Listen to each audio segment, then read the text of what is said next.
Cap Éloquence, le procès fictif de Mariama Ba, une autrice africaine. Je voulais faire la surprise à Poufleur en venant avec Amélie Mbaye, qui a été l'actrice principale d'une si longue lettre, mais elle est partie précipitamment à Dakar. Et donc je me suis caché de l'autre côté, mais les jeunes me retrouvent toujours. C'est un plaisir d'être avec vous ici. J'ai lu Mariama Ba il y a très longtemps, puisque je suis un peu plus vieux que vous. Je l'ai beaucoup travaillé et quand j'ai vu qu'il s'agissait de cette autrice, je me suis dit je viendrai discrètement. Mais la discrétion ne marche pas à Cap Éloquence. On me prend à la volée et c'est un plaisir. Je suis en train de travailler sur un auteur que vous connaissez, c'est Djaïli Amadou Amal que je rencontre demain au Grand Palais, puisqu'effectivement c'est le salon du livre de Paris. Je la rencontre avec une amie qui vient de Guinée. Néné Barry. Voilà. Et on est dans le thème, parce que vous connaissez, vous savez, cette dame travaille beaucoup sur les violences faites aux femmes, la condition féminine, etc., etc. Pour revenir à notre autrice, Mariama Ba, une femme d'une compétence inégalée. Je voudrais juste vous parler du rôle de l'écrivain, parce que souvent on le sait, mais on ignore la figure de l'écrivain. En ce moment, on parle beaucoup de quelqu'un, c'est Orwell, 1984. Cette année, on en parle beaucoup, ce qu'on appelle un écrit de prospective, voilà, qui pense l'avenir, qui pense demain. Et quand on pense demain, comme nous autres philosophes, on nous dit qu'on est des fous. Mais en réalité, on n'est pas fous. On regarde, on observe, et après, on extirpe des pensées. Et c'est ça le travail de l'écrivain. L'écrivain est quelqu'un qui a un regard affûté sur sa société, qui regarde. Vous savez, en Afrique, on dit souvent qu'on est toujours enfant en Afrique. Perpétuellement. Je le défends partout. Si vous n'êtes pas d'accord, donnez-moi des arguments. On est toujours enfant en Afrique. Toujours. Et c'est quelque chose que je combats beaucoup. Beaucoup. Donc l'écrivain, qu'est-ce qu'il fait? Il observe, il regarde, il fait le travail de sociologue. Mais il y a, comme le dit Djali, le mougnou, le nindep, du cash, le masla, que je n'aime pas du tout, le masla, pas du tout, parce qu'il est faux. Le vrai masla, oui, mais le faux masla, je n'aime pas. Le masla, qui est effectivement une certaine tolérance, une acceptation de l'autre, etc., etc. Quand ça se fait de façon éthique, oui. Mais pardonner pour pardonner, non, c'est pas mon job. Et donc, Mariama Ba, dans son écrit, nous parle effectivement des souffrances des femmes, de l'indicible, de l'impensé. Avec Abdou Fleur, une amie avait écrit un ouvrage sur les violences faites aux femmes, c'est-à-dire contre la polygamie. Abdou, qui est un très brillant intellectuel que j'aime beaucoup, me dit quand je ne suis pas d'accord avec toi. Ah, ça, j'adore ça. Dès que vous me dites que vous n'êtes pas d'accord, je suis très content. Parce que je dis, ah, il a de l'argument à me donner. Parce que moi, j'ai soif de savoir. Abdou va me nourrir. Il va me nourrir. Je lui explique la vision de cette dame-là. Ma mère est polygame. Mais qu'est-ce que je sais de sa souffrance? Qu'est-ce que je sais de votre vie? C'est le sujet qui sait ce qu'il vit. Ça, c'est la première chose que le sociologue ou le philosophe va te dire. Mais chez nous, on va penser à ta place. Mais qui suis-je pour penser à votre place? Même si je suis votre père, même si Amadou Ampaté dit, en Afrique, un vieillard assis voit plus loin qu'un enfant debout. Oui, mais Toto lui dira, un enfant est une personne. Écoute l'enfant. Écoute l'enfant. Et on dit souvent en philosophie que les vérités sont dans la bouche des enfants. Mais comme je vous ai dit, dans nos traditions, ce sont des traditions et des coutumes où effectivement, on va taire les enfants. Ce n'est pas si mauvais que ça. Ce n'est pas si mauvais parce qu'en Afrique, la parole ne se distribue pas comme ça. Elle est étagée. À chaque rite de passage, il y a un type de connaissance qu'on doit avoir. On ne s'improvise pas. Je ne vais pas venir discuter avec vous alors que je n'ai pas maîtrisé l'art de la parole. vous blesser, vous vexer. D'accord? Mais on doit introduire quelque chose, c'est-à-dire la critique, qui est extrêmement importante. Maria Maba, dans son travail, nous dit encore, quand je lisais effectivement son corpus, et j'ai trouvé une belle phrase où elle dit « Le mot bonheur recouvre bien quelque chose, n'est-ce pas? J'irai à sa recherche. Tant pis pour moi, si j'ai encore à t'écrire une si longue lettre. » Cherche le bonheur. Vous voyez que le bonheur n'est pas étranger à nos coutumes et à nos traditions. Mais en Afrique, quand vous cherchez le bonheur, vous ne pas Yahoo. Écoutez-moi bien, pas Yahoo. Pas réel. Dès que tu lèves le ton, pas réel. Pas Yahoo. Non, je ne raconte pas d'histoire. Pas réel, pas Yahoo, parce qu'il dit autrement. Mais l'écrivain, c'est son rôle. L'écrivain va effectivement, comme le disait Nietzsche, prendre le marteau, frapper. Il va casser pour voir les différents éléments et voir ce qui est caché. Et un à un, il va remettre les choses en place pour donner une voie, un chemin. Mais il se trouve que vous savez le chemin aussi. Vous n'êtes pas n'importe qui. Vous êtes des savants. Un savant au sens platonicien du terme, celui qui sait. Vous savez, voilà. Moi, je ne déconsidère jamais ceux qui sont en face de moi parce que je ne sais pas qui est ce jeune homme. Je sais que je suis philosophe. Je ne sais pas qui il est. Donc, je dois être prudent. Maria Maba nous parle effectivement de cette société qui sape la femme africaine, qui la malmène. Le patriarcat fait que cette femme doit se soumettre tout le temps. Tout le temps. J'ai épuisé le corpus de Sembène Ousmane. J'ai une amie qui la fréquente beaucoup. Mon ami Al-Fassi, qui est professeur de philosophie à Saint-Louis, a beaucoup travaillé sur son corpus et j'ai animé sa conférence à Paris dans le 19e, qui parle aussi, dans Moladé, de la situation de la femme africaine avec l'excision. Maria Maba nous interpelle pour nous dire tout simplement il faut dénoncer les tares de nos sociétés. Il faut les dénoncer. Mais ce n'est pas dénoncer pour dénoncer, c'est dénoncer pour avancer.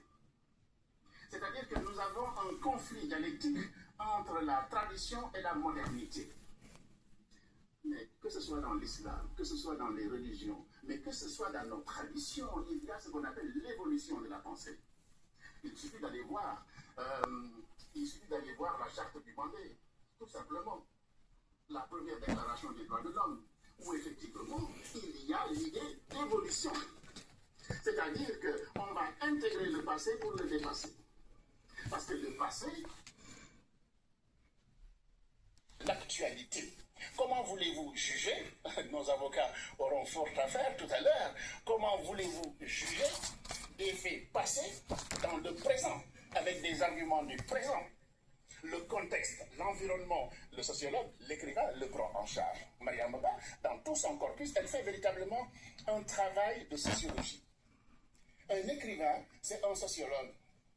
Parce qu'il regarde la société et essaye d'expliquer l'intelligence et les misères de la société. Et les plus misérables, ce sont les enfants et les femmes.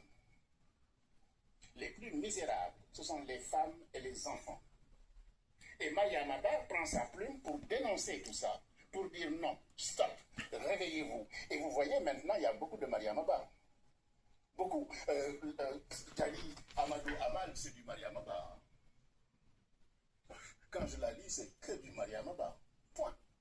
Donc celle qui a inauguré ça et qui aurait eu cette année 97 ans, 97 ans, elle aurait eu, elle est née en 17, je crois, avril.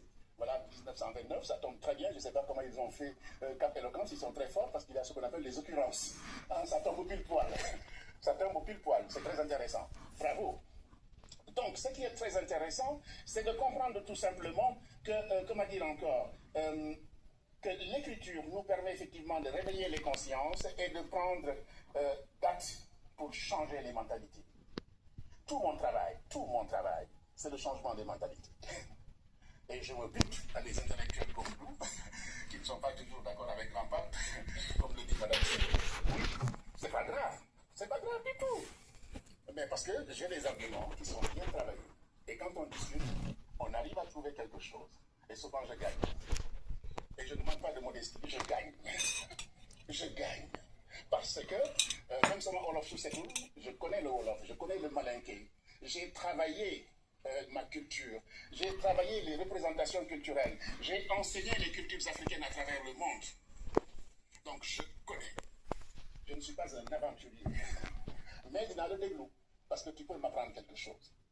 Donc, Mariam Abba nous inspire et nous appelle effectivement à reconsidérer la posture de la femme en Afrique.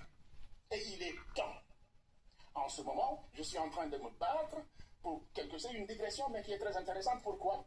C'est comment faire en sorte que nos jeunes filles accèdent aux sciences et aux techniques. Voilà. Parce que souvent, on leur dit, c'est le foyer, c'est le temps. Non, tu vas te marier. À 17 ans, tu vas te marier. Et pour quelle raison? Le savoir n'a pas de sexe. Quand je le dis, oh, mais quand le philosophe là n'a pas de... Non, le philosophe là n'a pas de... Le savoir n'a pas de sexe. Je vous cite, Rose Kumsika, c'est la première africaine à travailler l'IA à Nice, et qui n'est pas connue. Nous sommes en train, j'ai eu le premier prix, le premier trophée Rose Kumsika le 21 mars à Paris. Voilà, parce que j'accompagne effectivement les femmes, j'accompagne pour tout simplement s'émanciper. Le savoir n'a pas de sexe. Mariam Abba le dit très bien. Elle le dit dans une société qui n'aime pas ça. Mais on voit cette figure dans l'aventure ambiguë. La grande royale qui a pris la parole justement face à Tcherno, qui lui disait, Tcherno qui devait parler. Mais quand il s'est agi d'aller à l'école, de laisser les enfants aller à l'école, surtout les filles, ben, comme tout le monde désistait, ben, la grande royale a pris les devants. Dès Mariam Abba, on les a vus en Afrique. Les femmes de mer, on les connaît. Je fais exprès de vous parler de ces femmes-là parce qu'on oublie très souvent les figures des femmes africaines combattantes. Aline Sitoé, les femmes de mer, etc., etc. Comme quoi, nos femmes, et Mariam Abba a effectivement été une des premières, des pionnières, à parler effectivement des violences des femmes. Ces violences-là ne sont pas forcément physiques. La pire des violences, c'est celle qui est psychologique. Mais on l'oublie très souvent. Et il faudrait qu'on y pense. Il faudrait qu'on pense aussi à la femme, par exemple, qui n'enfante pas. À la place de la belle-mère dans le foyer. La liberté dans le foyer. Ce sont ces sujets-là. On dit qu'en Afrique, il n'y a pas de liberté. Mais moi, dans mon couple, mes parents n'ont absolument rien à dire. Mais c'est vrai que je suis philosophe. J'ai cette chance-là. On dit qu'il est fou, quoi. Mais ça m'arrange. Ça m'arrange qu'on dise que je suis fou. D'accord? Donc, on donne la liberté. Il faut donner la liberté aux femmes. Donner la liberté aux femmes, ce n'est pas lui dire « va foutre le bordel ». Ce n'est pas ça que ça veut dire. Mais prends-toi en charge et fais quelque chose dans cette société. Mais tu es un sujet capable de donner. Mais on lui dit non. Et ça, j'accuse la religion musulmane. Je suis désolé, j'accuse. Qui réduit la femme à une moitié. Non. Pour ma part, la femme est une personne. Et Mariam Abba le dit très bien quand effectivement elle dit aux femmes, bougez, levez-vous et parlez. Avec tact, avec politesse, avec des égards. Quand vous dites la vérité à quelqu'un, ne soyez pas violent. On peut passer des messages sans violence. C'est ça l'intelligence. Je vais terminer là, en espérant que je vous ai donné quelques axes tout simplement de la situation de la femme, des écrits de Mariam Abba, et aussi de la place des femmes en Afrique, et la dimension universelle de son combat. J'allais oublier de vous dire ça. Mariam Abba n'a pas de couleur. Sa couleur est universelle. Parce que les violences faites aux femmes, vous avez vu Gisèle Pélicaud, en ce moment, donc son propos est universel. Et c'est en cela qu'elle est révolutionnaire, c'est en cela que son travail nous inspire, c'est en cela que nous devons chacun travailler pour faire de Mariam Abba celle qu'on doit écouter et suivre. Voilà, excusez-moi.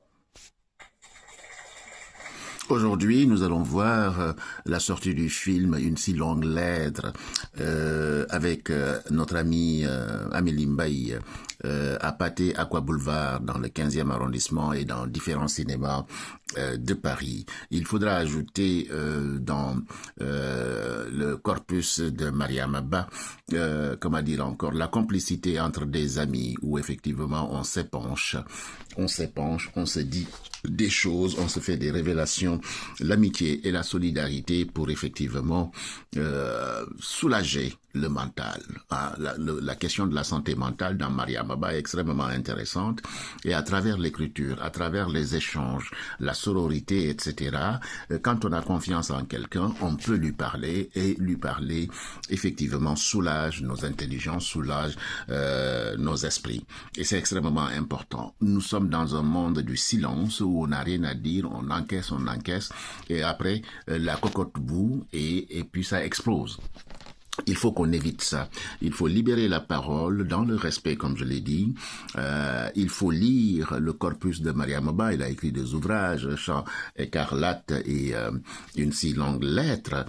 Et vraiment, je suis très content que Angélique et puis, comment dire encore, mettre ce livre-là en film pour qu'on puisse le voir, puisqu'effectivement, la filmographie est une pédagogie.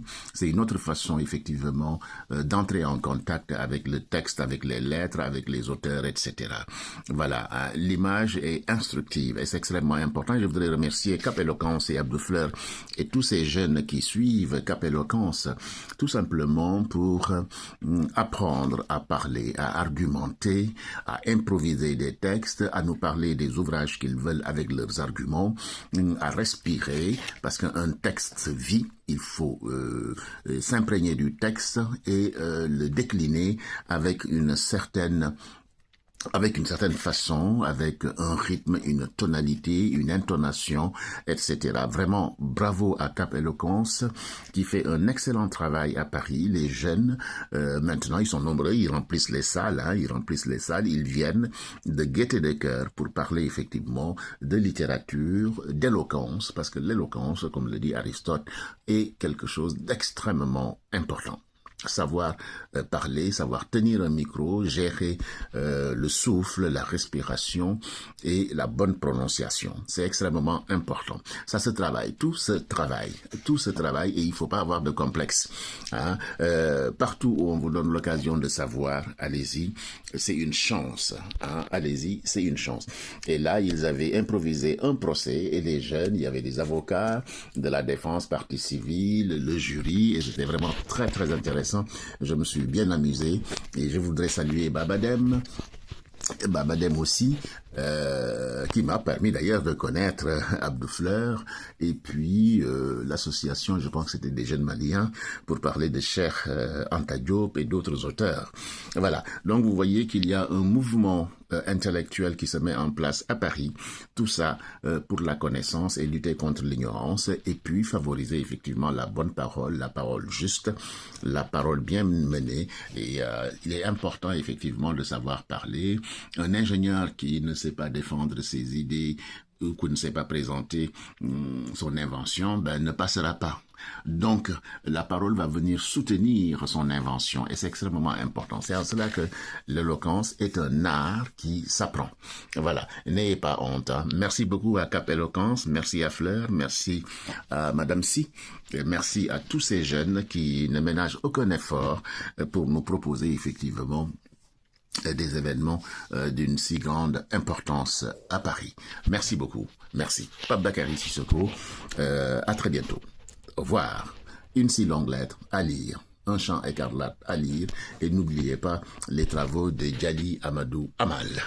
Et je voudrais saluer aussi mon ami Néné Bahi qui m'a permis effectivement de rencontrer Amadou Amal Djali, une Camerounaise qui parle effectivement de la difficulté des femmes, de la condition des femmes et qui se bat beaucoup, qui a beaucoup de...